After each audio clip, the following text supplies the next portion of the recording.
Hello, I'm Barbie, just in case you haven't met me before. I kind of look after CPAN testers, and this is a very quick talk about a little bit about what CPAN testing is and how you can get involved. So whether you want to test CPAN distributions, you want to actually get involved in the tool chain, or you just want to be a sponsor, there's loads of ways that you can help. So hopefully, over the course of this talk, I'll give you some ideas of one of those three things you can actually do to get involved. First off, becoming a CPAN tester. We do have quite a few CPAN testers, but we'd love more. Quite easy to get involved. You can be a dedicated tester, and there are plenty of them out there, people like Bingos, there's a hype in the corner, and there's various other people, Andreas and Dave Goldman and what have you. At the moment, there's 3 applications you can use and set up. There's some turnkey solutions you can set up fairly quickly. There are also, I haven't mentioned them here, but there are lots of more elaborate mechanisms you can use to set up your CPAN testers client if you're into a lot more heavy-duty testing.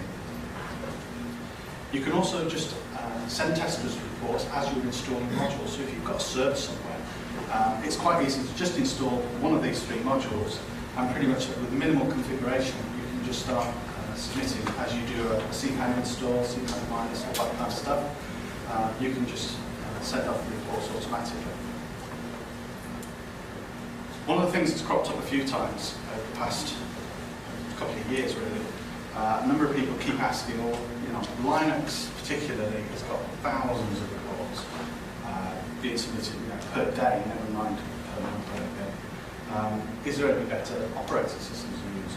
Well, these are kind of the top 6 distributions that are, operating systems, that are being tested, and typically they get around 25,000 or more per month. Linux definitely gets a hell of a lot more than that. Off the top of my head, I can't remember what the figure is, but these ones are sort of well established. If you've got one of these systems, that's not to say please don't be a CPAN tester.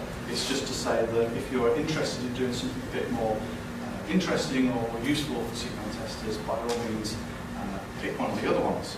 And one of the other ones would be something like this. These ones typically get tested, but we actually have quite a low volume. So 10,000 a month isn't that much when you consider the size of CPAN and certainly the amount of distributions that are getting submitted to CPAN each month. So if you've got one of these kind of operating systems or want to get involved, as I mentioned before, and can get access to one of these operating systems, by all means please do, and set up CPAN testers for it. There are plenty of other operating systems out there that I haven't mentioned here, and if you use one of those or have access to one of those, even better. Obviously they don't get used as much perhaps, because obviously we'll be testing a lot more on them, but every little helps. So if you've got anything out there that's a bit unusual, please think about setting up a CPAN testers client. Also, something that crops up every so often is the version of Perl that you're using to test. One of the things we keep saying is that don't test development versions of Perl unless it's the latest version. So currently it's 5.21. Anything else, 19, etc., it just really isn't useful anymore. The idea behind having a development version, obviously, is to see what CPAN testers can produce with existing CPAN modules. Once the development version has been upgraded, there's no real use for it, for previous versions, that is. Any one of these is quite handy. The only ones we try and discourage are anything below 588, primarily because there are loads of bug fixes, there's code problems and all sorts of things like that. So we kind of try to discourage them. We don't get that many anymore anyway. If you want to get involved, ways you can help, use the CPAN Testers Wiki to give you some ideas to begin with. If you get stuck at any point, there's the CPAN Testers mailing list. Quite a lot of people who are heavily involved in both the tool chain and as testers are on there and can offer you advice and help set things up for you if you want to.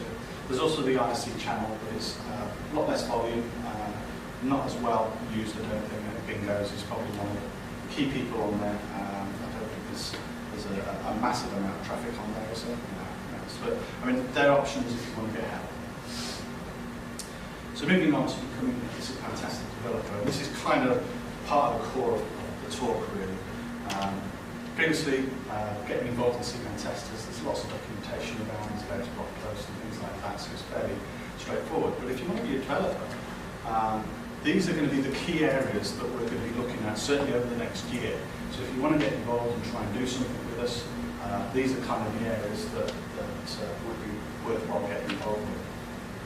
So the first one is App CPAN Minus Reporter. It's essentially a plugin for CPAN Minus, whereby reports, because of the way that CPAN Minus works, it doesn't send CPAN testers reports automatically, but it does log all the reporting information. So this runs after the fact, collects all that information about the reports, and then sends them individually.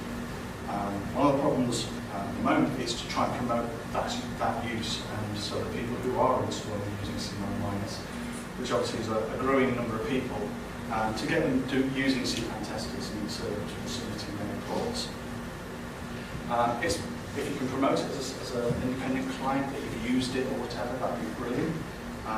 If you've had some interesting issues when you've been setting it up in any way on various platforms, by all means, please add anything to the CPAN Testers Wiki and give somebody else who might want to do the same thing a bit of a clue as to what they can do. The other thing that's interesting from our perspective in terms of reporting is the CPAN Testers Common Client. Currently, the main reporting clients all have their own reporting structure and mechanism. One of the things we want to do is actually collate those together so they all use the same thing. The reason for this is that we want to have consistent structured data when we actually look at reports, so that when we do things like searches and analysis of various reports, we're using the same bits of information. So things like prerequisites.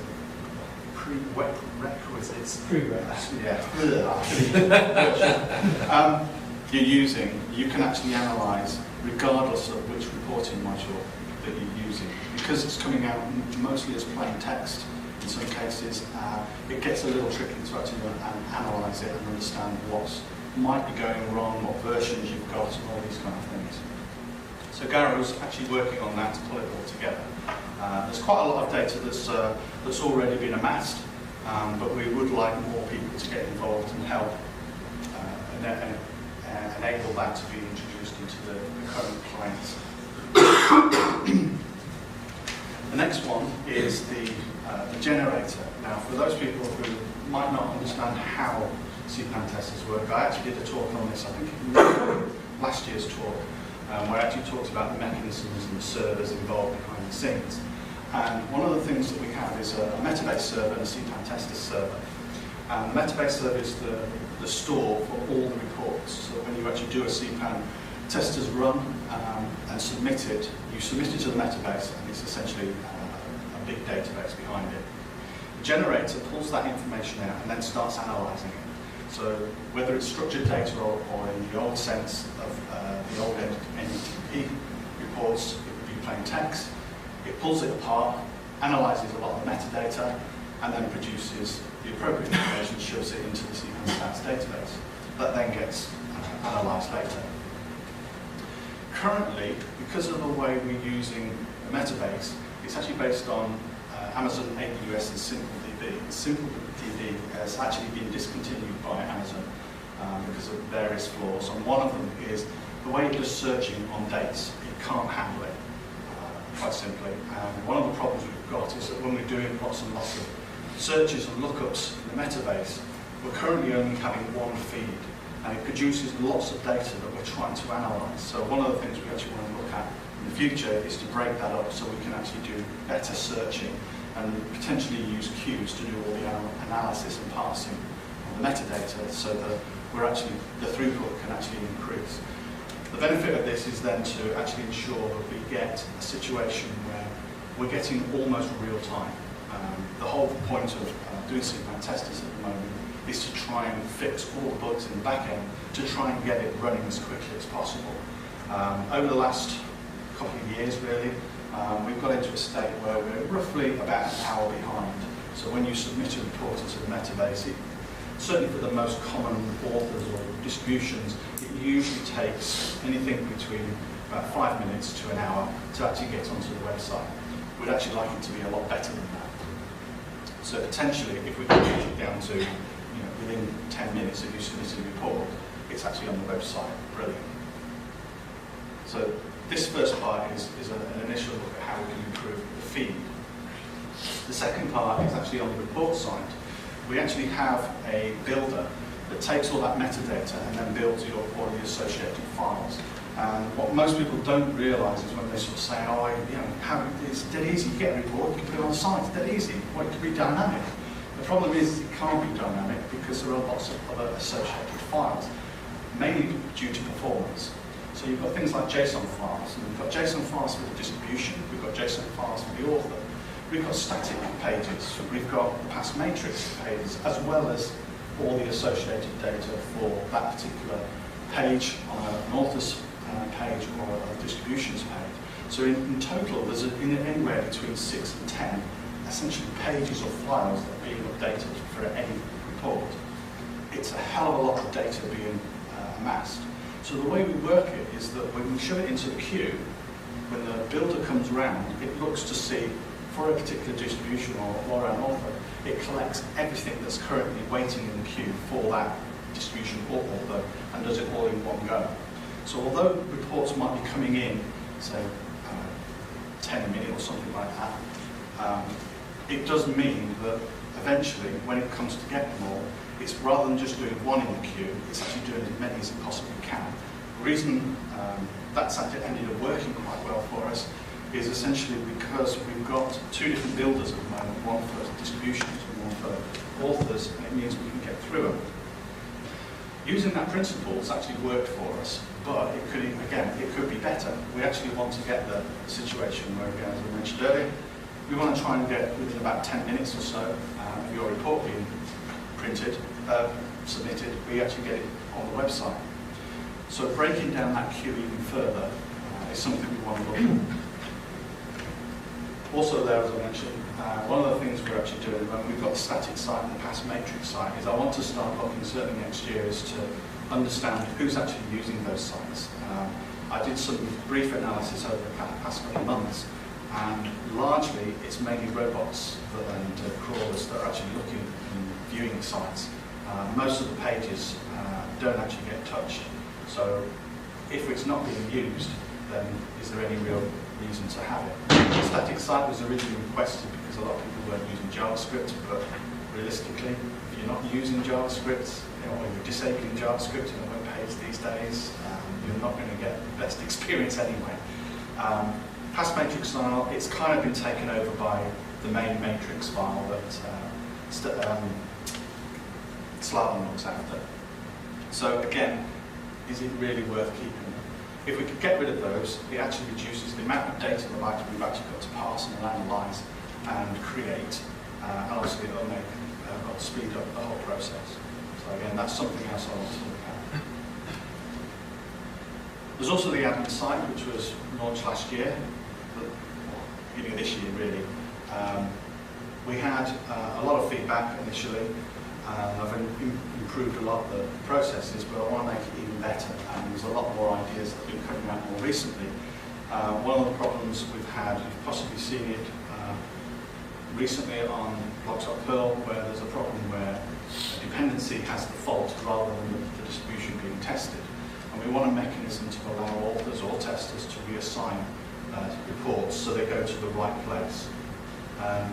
We want to actually make that more user-friendly in terms of the admin side of things so that people can do that. We can't do it automated for lots of different reasons that I'm not going to here. If you're interested in getting involved in that, please come see me. There's a lot of interesting stuff that we can do. It feeds into a lot of the back end of what CPAN testers is about, so if you're interested in getting a real understanding of CPAN testers, it's probably a good project to try and tackle. There's also the email to tester associations. There's a lot of code I've got in the back end that's grown over the years, where I try and do analysis of various different things about the domain, etc., and feed people's reports to try and analyse who they are. Certainly for older reports, it's a little difficult to analyse who people are. More recently, with the way that Metabase works, it's made it a little easier, and certainly for the bulk of testers, we actually have some associations there, but we'd like to make that better. The other thing to mention here is something that's been talked about for quite some time, and there's a guy called Dinesh Novello he's actually here at the event, and basically he's got initially this actually started from a guy called Ben Bullock. He wanted to actually put a search engine on top of the Metabase so you can analyse reports how you want to get the information out. Unfortunately, his work and effort, he couldn't take it any further, so Dinesh has very kindly picked that up and was quite willing to work with it. I'm hopefully going to work with him over the next year, and we'll see what we can do. Initially, the back end is going to be on the SimpleDB instance that we've currently got, but we're hoping to try and move that to MongoDB. On top of that, we'll then have either a very simple search that you can analyse data very quickly, but on long term we want to have quite an advanced search engine so you can analyse the structured data that you're actually interested in. So if you've got a load of reports for your distribution, but you only want to actually look at perhaps versions that are actually tested on Midnight BSD or something like a Dragon BSD or something like that, and you're not interested in the Linux ones or something like that, we can make that a lot easier for you to actually analyse and say, this is what I'm interested in, forget about the rest. You can't typically do a lot of that on the report side, so hopefully when we get involved a lot more, we can try and get more data out of there. We can encourage more structured data to be put into the reports so that it makes it more accessible in the longer term. And there's some various references there if you want to get involved. Again, there's the wiki and the Metabase and IRC. We actually have a development site. I do need to update it because there's quite a lot of new development work that needs to be put on there so people know where to go and have a look. But most of the modules you want to look at are under the CPAN testers namespace. If you get stuck or you can't find anything, please shout and we'll try and direct you in the right places. So lastly, I also want to mention about being a sponsor.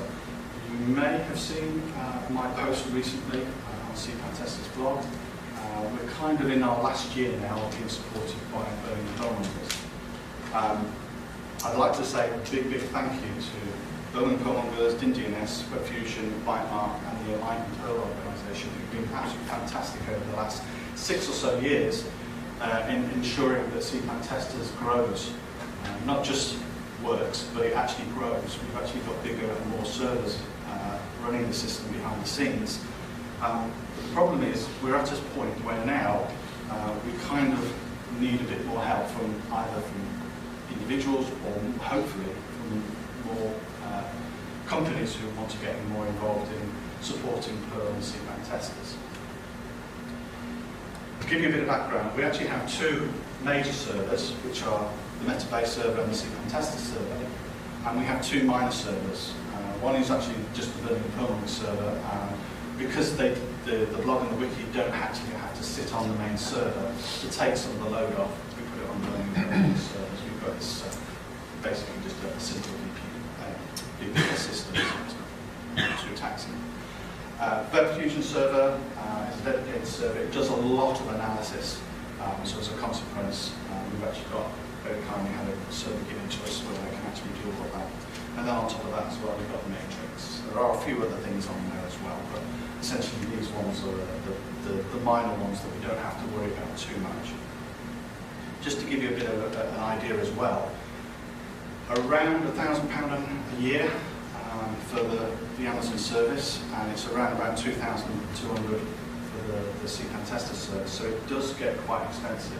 As I mentioned, most of this has been funded, certainly for the past, well, the CPAN tester service has been funded for the past 6 years, but the Metabase server has largely been funded by Dave Goldman for the past 3 years, I think it is, 4 years. So there's a lot of time and money that's been spent on this, and we're kind of run out. So we're kind of looking for anybody who's willing to put money in, hopefully companies who are willing to put in a lot of money, which is where the CPAN Testers Fund comes in. We've got a dedicated site if you want to find out more, if you want to send your bosses to it and say, look, you can help. It's kindly sponsored and supported and run by the Enlightened Pearl organisation. You can pay online, and there's various ways you can pay. You can do an individual payment. You can do it as a company and basically get the company to pay monthly or annually or whatever. Or you can do grant pay. And that's it. I kind of rushed through it. I know I've got no time left for questions, but we do have a couple of minutes. A couple of minutes, okay. If there is still any questions, if we don't have time for all the questions now, by all means catch me later. Is there any questions? When you are discouraging testing of oddball Perl versions, are you realizing that this breaks the CPXXX and for this particular version, the stuff that Dr. Hyde is running? Because it fits directly from having at least one billion for a particular Perl. Yeah, but we're only discouraging the development version of Perl, not the main version of Perl. Well, you said, for example, we don't want to run anything under 588. There are people that run less than 588, but we kind of discourage it because there are problems with it. If you're running 588, or sorry, 57 or 587 or less, then you're probably going to run into other problems that are aside from serial testers. So it's kind of discouraged, but people do it anyway. So we're not going to stop people doing it. We're just kind of saying. 2014. Sorry? It is 2014. Exactly, yes, exactly. So we discourage people. We don't say don't do it. If you're getting involved now, it's probably not the best version to install. Okay, that's fair enough. Yeah. Like you. Well, I'm still working on my 5.6 small basically. Any other questions? Yeah. What survey? The survey links that you've been sent out. Oh, right. Okay. I put all this effort in to send out all the blues, everything. We need to have another When you get back, check your spam box. So we should have sent them after the conference, not before. Sorry? Should have sent them after the conference, not before. I do. Alright, we'll say I'll definitely forget. So